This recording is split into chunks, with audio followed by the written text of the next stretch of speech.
وبه نستعين إنه خير ناصر ومعين أما بعد فقد قال الله تبارك وتعالى في محكم كتابه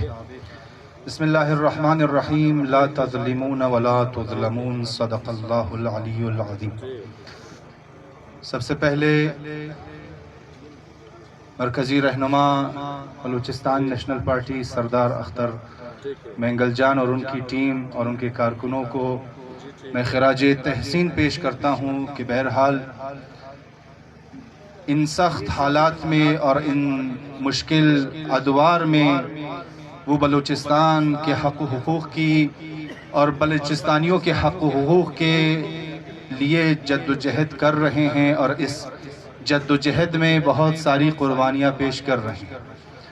اور اسی طرح تمام سیاسی پارٹیوں کا میں شکریہ ادا کرنا چاہتا ہوں اس حوالے سے کہ وہ بلوچستان اور بلوچستانیوں کے حقوق کے لیے اس جد و جہد میں آج اس آل پارٹیز کانفرنس میں شامل ہوئے ہیں۔ چونکہ جس طرح کمپیر نے بھی کہا اور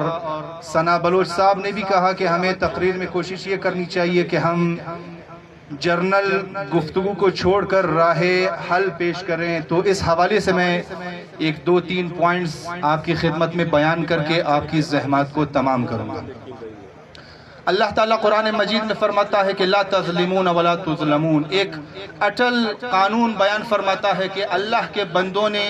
نہ کسی پر ظلم کرنا ہے اور نہ اپنے اوپر ظلم ہونے دینا ہے۔ آج ہم جب پاکستان کی تاریخ کو دیکھتے ہیں اور اسپیسیفکلی بلوچستان کی تاریخ کو دیکھتے ہیں تو بلوچستان اور بلوچستانی ہمیشہ مظلوم واقع ہوئے ہیں۔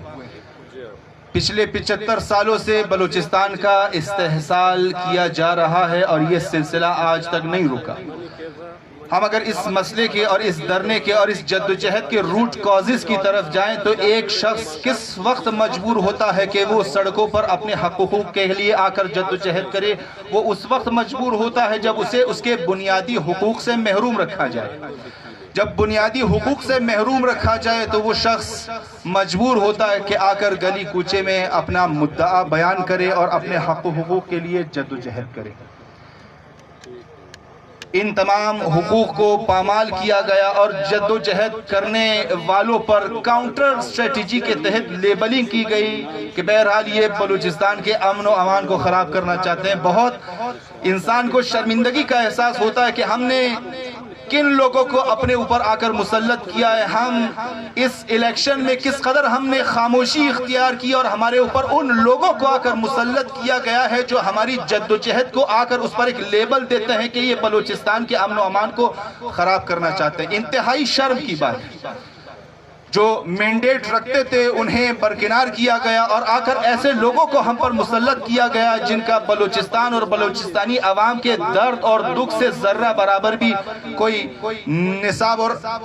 انسلاک نہیں ہے۔ ان لوگوں کو آ کر ہم پر مسلط کیا گیا ہے، ان لوگوں کو آ کر ہم پر مسلط کیا گیا ہے۔ تو سب سے پہلی تجویز یہ کہ اس آل پارٹیز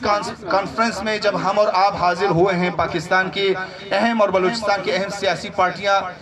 اس آل پارٹیز کانفرنس میں شریک ہوئی ہے، تو ہم نے یہ عہد کرنا ہے کہ ہم نے اس تحریک کے آخری لمحے تک اس تحریک کا ہم نے ساتھ دینا ہے۔ ہمارے قائد علامہ راجہ ناصر عباس نے خصوصاً اس دور میں اس بات کو ثابت کر دیا کہ ہم جب کسی کا ساتھ دیتے ہیں تو ذاتی مفادات اور ذاتی بنیادوں پر ساتھ نہیں دیتے بلکہ ایک خاص نظریے کے تحت ہم ساتھ دیتے ہیں۔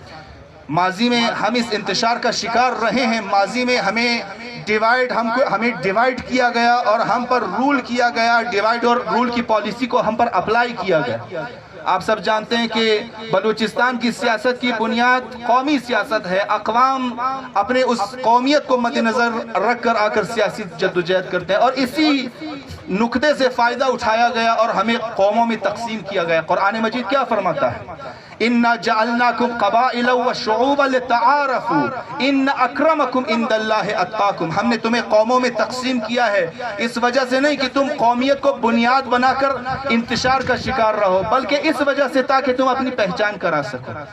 لیکن جد و جہد کے حوالے سے ہمیں قومیت کو بالائے طاق رکھ کر ہم بلوچستانی کے عنوان سے اور پاکستانی کے عنوان سے ہمارے اندر اشتراک موجود ہے۔ ماضی میں بلوچوں کا قتل عام کیا گیا اور یہ سلسلہ آج تک جاری ہے۔ 75 سالوں میں کتنی پارٹیز نے آ کر ان مظلوم بلوچ عوام کا ساتھ دیا ہے۔ اسی ماضی قریب میں 20 سال ہزارہ قوم دہشت گردی کا شکار رہی۔ کتنی سیاسی پارٹیوں نے آ کر اس ہزارہ قوم کا ساتھ دیا ہے۔ صرف ہمدردی کے علاوہ ہم نے کوئی مؤثر جدوجہد نہیں کی۔ اور جب تک ہم اس سیاست کو مد نظر رکھیں گے، جب تک ہم اس سیاست پر گامزن ہوں گے، اسی طرح بلوچستان اور بلوچستانیوں کا استحصال کیا جائے گا، بلوچستانیوں کا استحصال کیا جائے گا۔ اور اس 20 سالہ قتل عام کو بھی اگر ہم سائیڈ پہ رکھیں تو سیاسی میدانوں میں بھی ہزارہ قوم کو بہرحال ظلم کا شکار ہے۔ سیاسی میدان میں کس طرح وہ کس انداز میں، وہ اس انداز میں کہ مختلف سیاسی پلیٹ فارمز میں جب ہم شرکت کرتے ہیں تو سب سے پہلے یا تو ہزارہ قوم کا نام ہی نہیں لیا جاتا، بلوچوں کا شکریہ ادا کیا جاتا ہے، پشتونوں کا شکریہ ادا کیا جاتا ہے، سندھیوں کا شکریہ ادا کیا جاتا ہے، لیکن ہزارہ قوم کا نام نہیں لیا جاتا، یا اگر لیا جاتا ہے تو بالکل آخر میں بہت چھوٹا کر کے ہزارہ قوم کا نام لیا جاتا ہے۔ بہرحال ہمارے مفادات مشترکہ مفادات ہیں، جتنے دوسرے اقوام بلوچستانی ہیں اتنے ہزارہ بھی بلوچستانی ہیں۔ اس بلوچستان کے حقوق کے لیے، اس پاکستان کے حقوق کے لیے جتنے دوسرے اقوام نے قربانیاں دی ہیں اور جد و جہد کی ہیں، اتنے ہزارہ قوم نے بھی جد و جہد کی ہے۔ کبھی کبھار ہزارہ کو ایک کمیونٹی کے لیول پر رہ کر ہزارہ کمیونٹی کہہ کر ان کے پاس سے گزر جایا جاتا ہے، نہیں، ہزارہ ایک قوم ہے جن کا اپنا ایک کلچر ہے، جن کی اپنی ایک زبان ہے، جن کے اپنے بزرگ رہے ہیں۔ لہٰذا اگر ہم اس ڈیوائیڈ اینڈ رول کے سیاست پر گامزن رہیں گے تو یہ نہ ہمارے اور آپ کے مفاد میں ہے، نہ بلوچستان کے مفاد میں اور نہ ہی پاکستان کے مفاد میں۔ جناب ثنا صاحب نے بہت سیر حاصل گفتگو کی ہے، فیکٹس اینڈ فیگرز اور سٹیٹسٹکس بیان کی ہے۔ دوسرا نقطہ رائے حل کے حوالے سے میں یہ بیان کرنا چاہتا ہوں کہ ہمیں ان فیکٹس اور فیگرز کو، ان سٹیٹسٹکس کو بھرپور انداز میں لوگوں میں اس کی تشہیر کرنی چاہیے۔ ہم جب مختلف پاکستان کے مختلف طبقات کے ساتھ روابط رکھتے ہیں، تبلیغی سلسلے میں تبلیغ کے لیے پاکستان کے مختلف شہروں میں سفر کرتے ہیں، تو بلوچستان کے حوالے سے جب ظلم و بربریت کی بات آتی ہے تو ہمارے بلوچستانیوں کے ذہنوں میں یہ فیکٹس اینڈ فیگرز موجود نہیں ہیں، ہم ان فیکٹس اور فیگر سے آگاہ نہیں ہیں۔ ہمیں ان کی تشہیر کرنی چاہیے، ان کی تبلیغ کرنی چاہیے اور اپنی مظلومیت کو بہترین انداز میں لوگوں کے ذہنوں تک پہنچانا چاہیے۔ کس حوالے سے ہم بہرحال شاید ہم نے کوتاہی کیا، سستی کیا، نہیں معلوم، لیکن اس کے بعد آج اس اے پی سی کے بعد ہم نے یہ عہد کرنا ہے کہ ہم اس تحریک کا حصہ ہیں اور آخر دم تک ہم اس تحریک کا ساتھ دیں گے۔ اس اے پی سی میں جو بھی قرارداد منظور ہوگی، ہم اپنے قائد کی طرح علامہ راجہ ناصر عباس کی طرح انشاءاللہ اس تحریک میں ساتھ ہیں اور آخر تک ساتھ رہیں گے۔ اور ان مظالم کی تشہیر کے لیے جو ظلم ہم پر ڈھائے گئے، ان کی تشہیر کے لیے ہم نے انشاءاللہ خاموش نہیں رہنا اور ہم نے کوشش یہ کرنی ہے کہ بہترین انداز میں ان فیکٹس اور فیگرز کو پورے پاکستان میں ہم عام کریں تاکہ لوگوں کو ہماری مظلومیت کا